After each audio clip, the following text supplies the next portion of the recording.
আধুনিক পদ্ধতিতে কোরআন শিক্ষার অনন্য প্রতিষ্ঠান তালিমুল কোরআন মডেল মাদ্রাসা। এই মাদ্রাসার স্বপ্নদ্রষ্টা ও পরিচালক রফিকুল ইসলাম হিলালি তার তত্ত্বাবধানে এখানে শিশুদের কোরআন হিফজ, নাজেরা ও নুরানি শিক্ষার পাশাপাশি দেওয়া হয় আদব, আখলাক ও নামাজের শিক্ষা।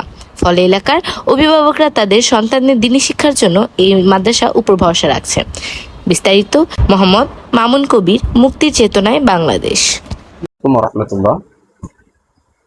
কাছের এবং দূরের, দেশের এবং প্রবাসের এবং মিডিয়া বন্ধুদেরকে শুভেচ্ছা স্বাগত জানাচ্ছি।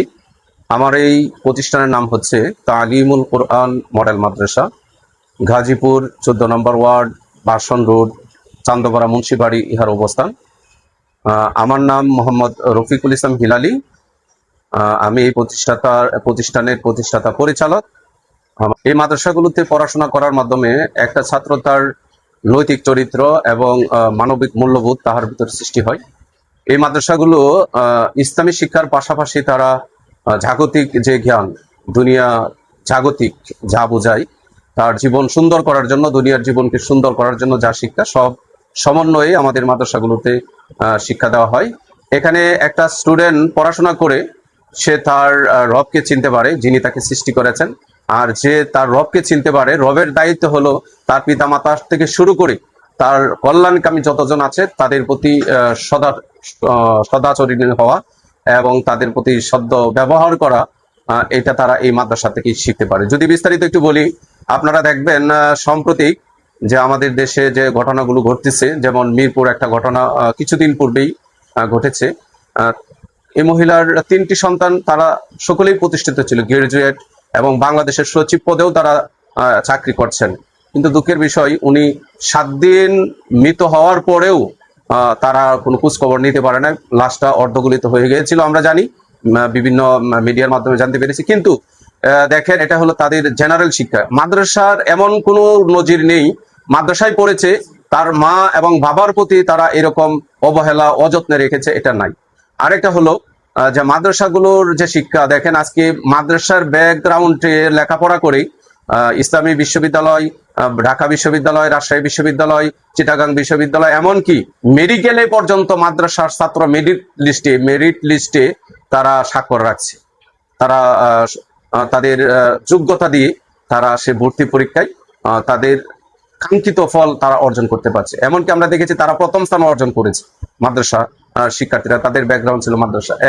2 নম্বর আরেকটা যেটা বিষয় শেয়ার করতে চাই, আমাদের দেশে যে বৃদ্ধাশ্রম গুলোতে আছে, দেখা যায় ইতিহাস আমরা দেখি, ওই মা বাবার সন্তানগুলো এত প্রতিষ্ঠিত, দেশের বাহিরে পর্যন্ত পড়াশোনা করাইছে, কিন্তু মা এখন বৃদ্ধাশ্রমে।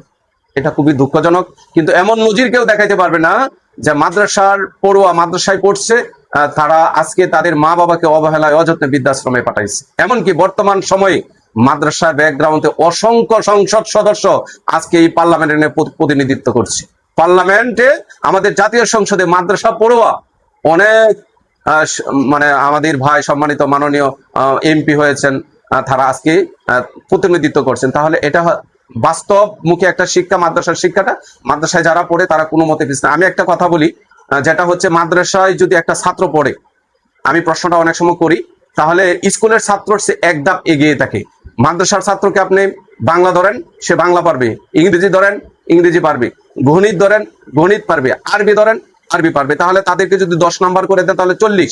স্কুলের ছাত্রকে আপনি বাংলা ধরেন 10 পাইলো, ইংরেজি পাইলো 10, গণিতে 10, কিন্তু আরবিতে তারা কোনো স্বাক্ষর রাখতে পারছে না। সুতরাং আমরা এই মানের থেকেও দেখছি মাদ্রাসার ছাত্ররা কি পড়াশোনার মানটা থেকে এগিয়ে আছে। আরেকটা সর্বশেষ যে কথা আমি বলতে চাই, প্রতিটা মা, প্রতিটা বাবা মরবেন, হয় দুনিয়াতে আসার সিরিয়াল আছে, যাওয়ার সিরিয়াল নাই, কিন্তু আমরা স্বাভাবিকভাবে এটাই জানি যে সন্তান তার মা অথবা বাবার জানাজাটা পড়াবে, সন্তান তার মার এবং বাবার জানাজাটা পড়াবে।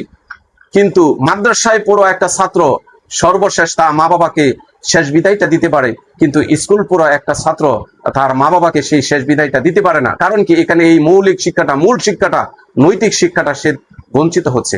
সুতরাং আজকে মাদ্রাসাগুলোকে যদি বাংলাদেশ সরকার গুরুত্ব দেয়, তাহলে আরো এগিয়ে যাবে, আরো দেশ এবং জাতির কল্যাণে তারা ভূমিকা রাখবে, স্বাক্ষর রাখবে।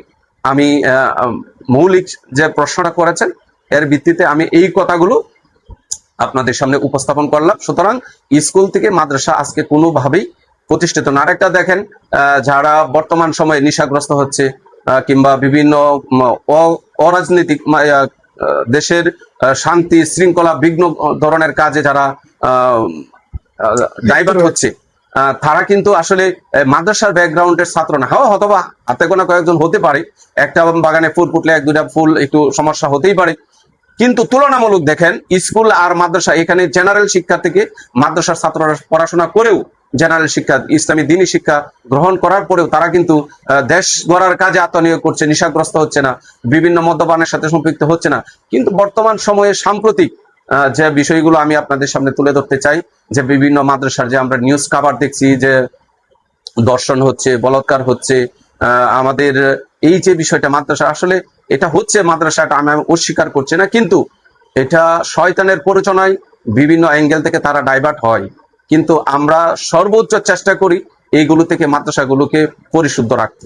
এরপরেও শয়তান, এই যে একটা কথা আছে না, ভালো মানুষের পিছনে শয়তান বেশি লাগে।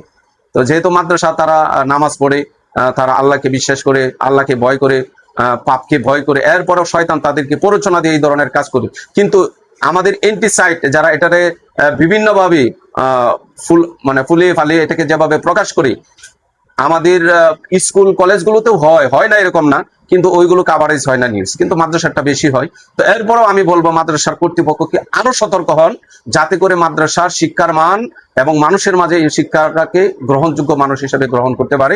আমি আপনাদের মাধ্যমে তাদেরকে এই আহ্বান রাখছি।